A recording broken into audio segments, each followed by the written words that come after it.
Hey there, it's Jeannie, your Blaha, your angel cowgirl out of Colorado with Take a Walk with Your Angels and JoyFlames.com. Welcome to your July. How's it going so far?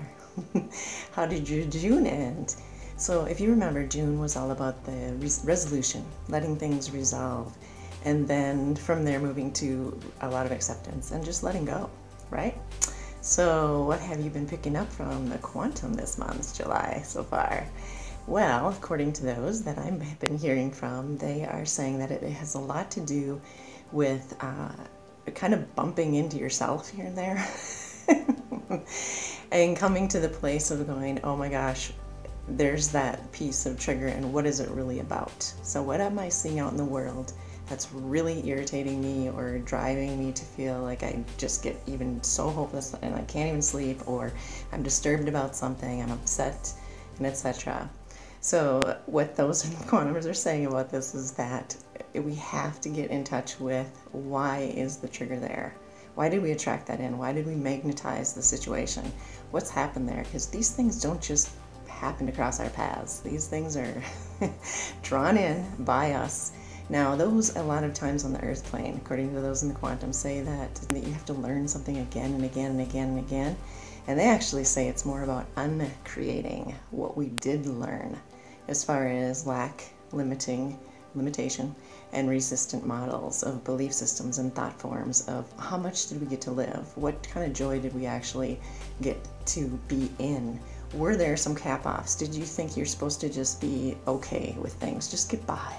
You should be happy with what you have. I've even heard people say things like, well, you have a relationship, then you should be happy with that. By clients and stuff, they'll tell me that they've been told that, like, the rest of their life doesn't matter, just the relationship. No, you get to have all aspects, all paradigms of your reality get to sync up. They all get to be in love, they all get to be in abundance, they all get to be in this vital, vibrating space for you, if you desire that, of course. So July is actually about being able to surrender things over once you've taken care of your part of the action. Now, you've probably seen a lot of things on the news and in social media about things that are occurring all across the world, right? And it can be very easy to get sucked into it and then become very disenchanted, very hopeless, very depressed, very anxious. The sleep goes away, right? You can't get your rest, your REM sleep. And all of that. And what is the answer? Okay, so this is what they say. The angels say it is very much more empowering or powerful to decide if something has really gotten to me, what can I do about it? What's the solution? What can I find as an answer to my part of it? Not complaining about it all over the place, everywhere you go, not putting it out on social media and ranting and raving about it, and not writing the letters, not calling the agencies, not doing your part as far as what you can do, because all of us can do things in our communities to help bring back the safety, bring back the feeling of you get to have a home where there's love and peace inside of it, where there are unions and collaborations and co-creative power happening all over the place.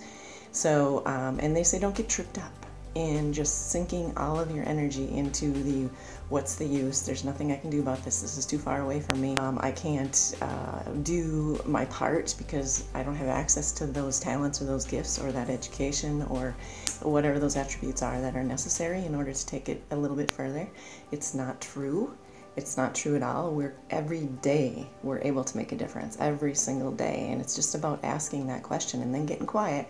Because I know what the tendency is for a lot of humans on the planet is to get really busy and distracted, right? We can get really busy and distracted, and then we fall out of that attending to the details mode. And from that distraction, then we start to feel a little less on purpose, a little less able to do anything about it, a little less powerful. Like where's our empowered self? You know, no, we're never disconnected from it. It's a connection that we can always develop stronger and stronger. And it's really about getting back to the connection to it, because it's always there. It's not that you fell out of your connection or that you are segued away from it or even cut away from it. It's impossible. Your central self is always there, always on. And how do we get reconnected? We have to take the time to say, you know what, I'm not going to fall for that. I'm not going to get tripped up and stay in that space of there's nothing we can do about it. It's just the way it is. We don't have that kind of power. We're not in those areas that we can make a difference, that's just not true. So now July, they said is particularly about, take your actions, whatever those might be that you're hearing, and you're sensing and you're feeling, of the things that you can do about it. It can be as simple as being out somewhere and you observe something with a child, and you're not going to tangle with the parent because you know that that's what they've learned. However they're acting is what they learned, but you can engage with the child and give them a little word, a little positive support in their co-creative power, a little bit of sense of, you know what, you're okay, you're doing this okay, and you get to do it your own way. And even children, and they're really just, they're little souls running around, but they're not any less wise. And actually, they probably are closer connected to their essential selves. They haven't forgotten as much. They haven't unlearned their power yet. So with that, recognize your backup, recognize your support systems. If you're feeling really dejected and rejected by some area, a community, a group of friends, a family, etc., move on, let go, and then surrender to that new frequency that we talked about in May and June, which is allowing in the backup and the support and the people who do get you and understand where you're coming from and want to be there with you. Not the ones that are resisting it, not the ones that are still mired or stuck in their muck with their victim mindsets. You know, those mindsets, they're really sticky. I mean, they're like flypaper for people. So it's really imperative to let that go. Surrender that all over, and know that if you jump in there and try to change somebody's mind about somebody who's very fixed on eating the foods that make them sick, land them in the hospital on a regular basis, they are addicted to a bunch of stuff. You know, if you get in there and try and change it when they're not ready, all you do is create resistance. That's all you do. You gotta step back, retreat, love from afar, get in there from a distance, because your energy that way is far more effective than if you get in there and try to drag them through something they're just not going to do yet. And maybe never while they're in this form. I mean, that's their choice. It's a free will deal. So did you hear the message then? I was listening very carefully to this from the quantum, because it's a kind of it feels like a back and forth, yin and yang. Very much of a, like, I'm supposed to step forward, but then I got to retreat, and I got to take a stand here, but I have to let go. Do you see? So if you're in that middle of like, God, it seems like no matter what I do, I'm still retreating and letting it go. Absolutely. Because the only way that we can allow in the grace, the backup, is if we do surrender it all over. So when you write those letters, or you call those agencies, or you are in touch with the people who can do things about the things that you're witnessing that you're really troubled by, let it go after that. Send your energy with whatever that correspondence is, even if it's something to do with a career move or a personal move of some kind. Be sure to let it go. Send your energy along with it. Your intention is more powerful than your thought or your action, according to those in quantum.